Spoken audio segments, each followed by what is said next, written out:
자, 1-6번부터 시작합니다. 먼저 카테고리 보시면 순물질과 혼합물이 있죠. 이 두 개가 핵심 내용이고요. 두 가지를 구분했습니다. 자, 목표는요, 결국 순물질하고 혼합물을 구별할 수 있으면 됩니다.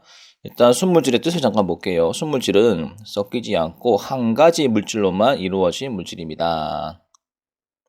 순물질을 굉장히 고급적으로 정의하면요, 이렇게 적을 수 있어요.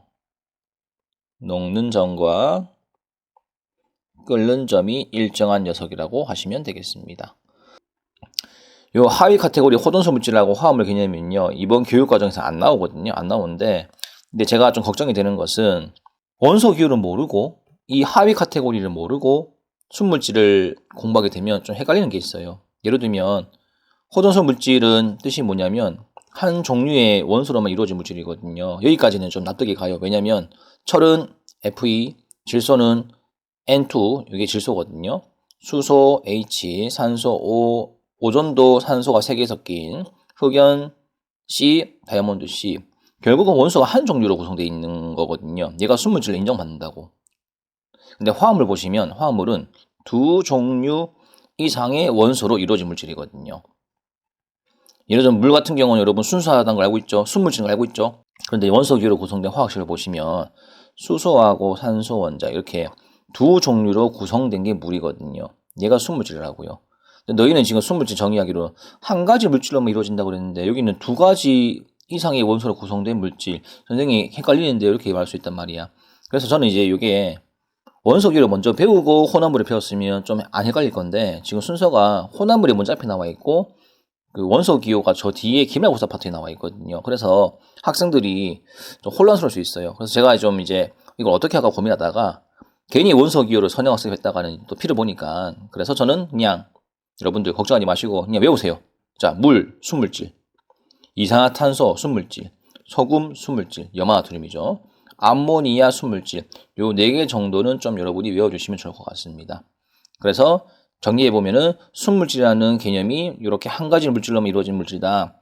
그런데 호돈수 물질하고 화합물은 이번 중간고사 개념에 절대 나오지 않는다. 다만 요 개념을 묻지 않고 대표적인 순물질 사례를 물어볼 수 있는데 지금 제가 동그라미 친 거는 이해하지만은 물, 이산화탄소, 소금, 암모니아를 언급하게 되면은 순간 당황할 수 있다. 당황하지 말고 어쨌든 이 4가지도 순물질인 것을 인정하라는 뜻입니다. 됐죠? 그래서 다시 한번 얘기하지만 화합물하고 호돈수 물질 이 개념은 지금 당장 중간고사 범위는 안 나오지 않습니다. 됐지? 외워이 이거.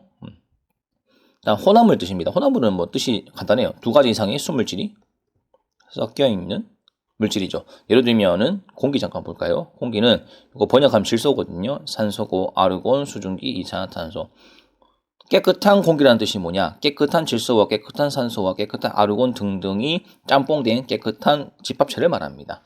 공기는 순물질이 아니에요. 혼합물이고 모래 같은 경우도 모래 가루 보시면 아시겠지만 색깔이 전부 다른 거 아시죠? 그게 광물 가루거든요. 예를 들면 석영, 장석, 흑은 뭐 등등이 섞여 있는데 어쨌든 광물들이 집합체입니다. 다음 탄산음료 같은 경우는 이제 색깔, 그 다음에 맛을 내는 구연산, 그 다음에 물, 이산화탄소가 다 섞여 있죠. 혼합물이고요. 그 다음에 바닷물은 소금물이라고 하지만 바닷물은 소금물과 약간 달라요. 바닷물 같은 경우는 물하고 소금에다가 또 뭐가 추가되냐면요. 기타 등등이 추가됩니다. 염화 마그네슘, 뭐 황산 마그네슘 등등이 있거든요. 그래서 바닷물도 결국 혼합물이라고 하는 거. 그 다음에 우유. 뭐 1등급 우유, 깨끗한 우유라고 하지만은 어쨌든 우유 안에 깨끗한 물, 깨끗한 칼슘, 깨끗한 단백질, 깨끗한 비타민이 들어있어요. 깨끗한 게 다 섞여 있는 깨끗한 우유를 깨끗한 혼합물입니다. 식초 같은 경우는 시큼시큼한 거 대부분이 물이고요. 그 시큼시큼한 맛이 아세트산이거든요. 얘도 혼합물이고 그 다음에 여러분이 성인 되면 마시는 술도 결국은 대부분 물에다가 에탄올을 섞은 걸 말합니다. 자, 다음 옆에 보시면 각성 모드라고 있는데요. 우리 물질이 섞여 있으면 이 혼합물을 순물질로 분리할 수 있는 거죠. 예를 들면 공기 같은 경우는 질소와 산소가 대부분이라는 거지. 예를 들면 공기 같은 경우는 영하 200도 정도로 냉각시키면요. 질소하고 산소로 분리가 되거든요. 그래서 어쨌든 혼합물에서 순물질을 채취할 수가 있습니다. 다음에 거꾸로 순물질을 혼합물 만드는 또 다른 게 하나 있는데요. 여기 철 보이시죠? 철은 시간이 지나면 녹슬는 거 아시죠? 그걸 보완하려고 크로뮴이라는 것을 합체하는데요. 이렇게 합체면요. 여러분이 잘 아시는 스테인리스 냄비가 나옵니다. 요거는 녹슬지 않는 냄비란 뜻이거든요. 철의 단점을 크로뮴이 보완해 준 거죠, 그지? 그래서 이렇게 섞어가지고 스테인리스는 혼합물도 만들 수 있구나라는 거 한번 정리하시면 좋겠습니다. 다음 문제 보겠습니다. 다음 중 옳은 것을 모두 골라봐라. 오렌지 주스는 혼합물이 많습니다. 네, 순수한 오렌지라 하지만은 여러분들 결국 알갱이하고 대부분 액체로 구성되지 않나 그지? 다음은 1등급 우유는 순물질. 1등급은 낚이지 마세요. 깨끗한 거 맞지만 순물질은 아닙니다. 혼합물이에요. 질소기체는 순물질이 맞습니다. 정답은 1번, 3번. 다음에 순물질과 혼합물을 모두 구별하라. 물, 순물질이죠. 소금, 순물질입니다. 하지만 소금과 물이 섞인 혼합물이죠. 설탕물 마찬가지 혼합물이고, 질소기체, 순물질이고, 산소기체, 순물질이고, 공기, 결국은 5번과 6번의 합치 아닙니까? 혼합물입니다. 에탄올, 순수한 겁니다. 끓는 점이 78도거든요.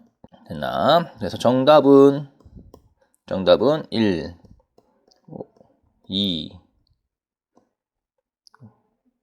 순물질만 골라볼게요. 순물질은 1번, 2번, 5번, 6번, 8번이 되겠네요. 다음 문제 3번입니다. 다음 빈칸에 혼합물이 이루는 공통적인 순물질을 골라봐라. 여기 물 들어가면 정답 아닙니까? 그죠? 네, 정답은 1번 되겠습니다. 자, 다음 오른쪽 넘어갈게요. 문제 4번입니다. 강철 연금술사죠. 여기 지금 보시면 주인공이 있는데요. 주인공은 아시겠지만 몸이 일부가 없잖아, 그죠? 그래서 이제 오토멜로 이렇게 손과 팔과 다리를 이제 합치한 건데, 자, 여기 보시면 오토메일은 두랄루민, 탄소섬유, 니케동과 같은 섞은 혼합물이래요. 그죠? 그래서 1번이 정답입니다. 오토메일은 합금이며 혼합물에 속한다. 정답이고요. 탄소로만 이루어진 탄소섬유는 요거는 팩트거든요. 여기까지 팩트고 탄소로만 구성된 게 팩트입니다. 그럼 이 탄소섬유가 순물질이냐 혼합물이냐 이거죠. 정답은 순물질 맞습니다. 그죠? 오로지 순수한 탄소로만 구성되어 있으니까 그지. 정답은 1번, 2번.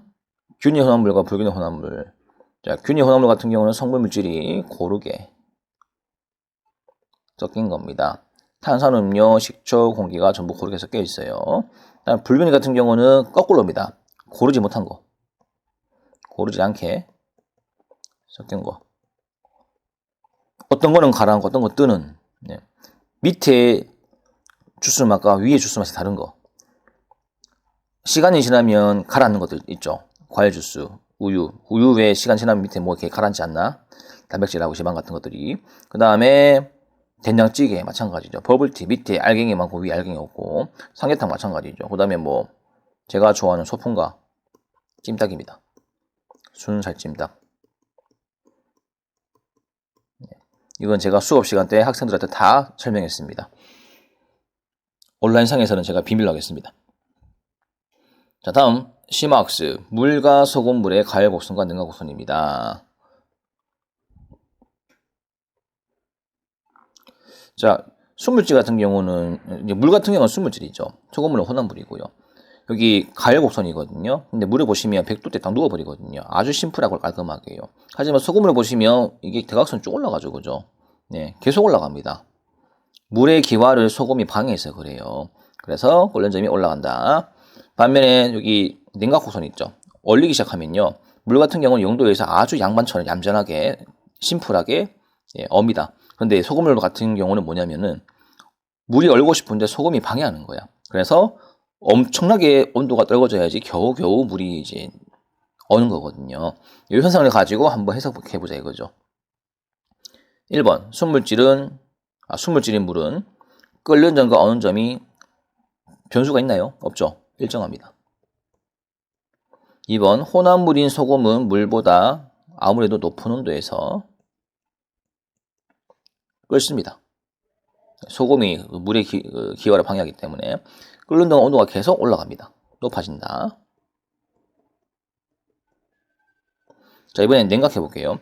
혼합물인 소금은 물보다 낮은 온도에서 업니다. 물에 어는 걸 방해하기 때문에 어는 동안 온도가 계속 낮아지는 것이죠. 하고 싶은 얘기가 2번에 있네요. 결론. 순물질은 물질의 특성인 밀도, 용해도, 끓는 점, 농도 등이 일정합니다. 예를 들면 물 같은 경우는 밀도가 1이죠. 끓는 점이 100이죠. 녹는 점이 이제 뭐 0 아니겠습니까? 그죠? 그 다음에 혼합물 같은 경우는 섞여 있는 순물질의 양 또는 혼합 비율에 따라 가지고 특성이 달라집니다. 무슨 얘기냐? 소금이 이만큼 있어요. 물이 이만큼 있거든요. 그러면 소금이 다 녹나요? 안 녹죠. 그럼 이 소금 다 녹이려면 어떻게 됩니까? 물을 엄청 많이 넣어야 되는 거죠. 순물질의 양을 달리 했기 때문에 소금이 녹는 거고요. 그 다음에 싱거운 소금물이 있고 소금을 엄청 많이 넣은 짠 소금물이 있죠. 소금하고 물하고 비율이 왼쪽과 오른쪽이 똑같습니까? 다르죠. 끓는 점도 분명히 다를 겁니다. 즉 혼합물은 혼합 비율에 따라 가지고 물질 특성이 고정된 것이 아니고 계속 바뀝니다, 여러분들. 만약에 시험을 공부하게 된다면 여러분들 순물질과 혼합물이 있는데 그래프라든지 내용이 단순한 게 누구예요? 예, 순물질입니다. 심플합니다. 혼합물은 복잡하죠, 내용들이. 그죠? 그래서 공부할 때 이 정도 한번 팁을 제가 이제 알려드리는 거니까 참고하시면 좋겠습니다. 자, 오늘 수업은 여기까지. 청소년 관람이 불가피한 TV, 청불피 TV.